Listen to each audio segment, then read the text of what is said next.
Assalamualaikum warahmatullahi wabarakatuh. Perkenalan, nama saya Heri Suroto dari Lembaga SMA Negeri 1 Kedunggalar Ngawi. Pada kesempatan kali ini saya akan menyampaikan sebuah karya inovasi tentang sisi gelap digitalisasi pendidikan.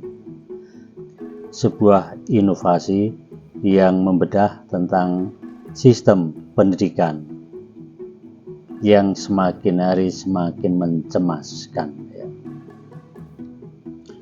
Dengan kemajuan teknologi tentu saja tidak mungkin kita menolak.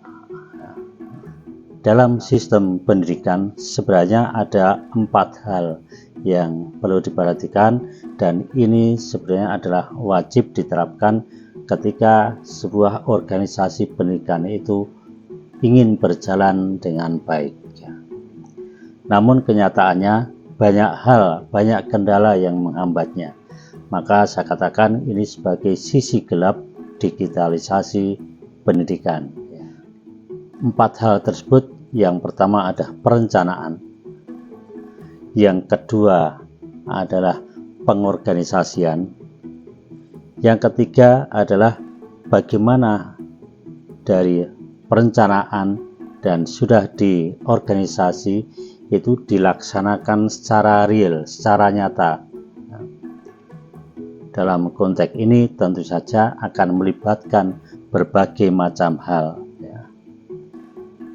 Setelah terlaksana, maka perlu juga ada yang namanya kontrol. Karena tanpa kontrol, maka pendidikan tidak akan bisa maju, karena mungkin lepas begitu saja. Untuk mengetahui sejauh mana tingkat pendidikannya, fungsi kontrol ini sangat vital. Nah, pada prinsipnya bagaimana mewujudkan dari semua ide yang kita rencanakan, semua ide yang sudah diprogramkan. Nah, ini tentu saja perlu sebuah proses dari situasi sekarang ini atau situasi yang ada sekarang ini, kemudian kita inginkan atau kita programkan akan menjadi seperti apa. Dari keinginan dasar, dari keadaan yang ada, kemudian diinginkan menjadi sesuatu atau keadaan yang diinginkan. Dari kondisi sekarang yang ada, kemudian kita menginginkan kondisi yang lain yang lebih baik. Maka ini diperlukan sebuah proses yang tidak sedikit. Maka dalam hal ini perlu dibukan. Dalam mewujudkan keinginan tentu saja diperlukan proses. Nah, proses inilah nanti yang perlu dibahas lebih lanjut. Mengubah kondisi sekarang yang tidak ideal menjadi kondisi yang diimpikan dalam proses digitalisasi pendidikan. Oke, ini kita mulai. Ada sebuah cara yang ini bisa diterapkan di berbagai bidang. Kondisi sekarang, tuliskan semuanya. Kemudian kondisi yang diinginkan, tuliskan semuanya. Maka ini nanti akan bertemu. Tentu saja kondisi saat ini yang dipilih diutamakan hal-hal yang memang sangat penting dalam pendidikan.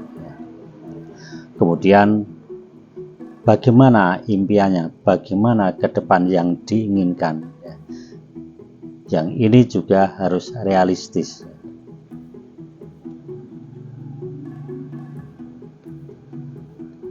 Dari yang menjadi mungkin, misalnya dari yang belum ada menjadi ada. Dari belum punya komputer menjadi punya komputer.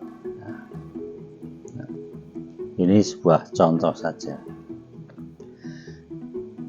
Dalam proses mewujudkan ini sepertinya kita akan menghadapi suatu hal yang sangat besar. Banyak kendala terjadi, mungkin dari sikap manusianya, mungkin dari sistem pengadaannya, atau mungkin dari pembiayaannya. Maka perlu strategi bagaimana caranya mengerjakan sesuatu yang berat akan menjadi kecil dan bisa dikerjakan. Nah, selanjutnya, ketika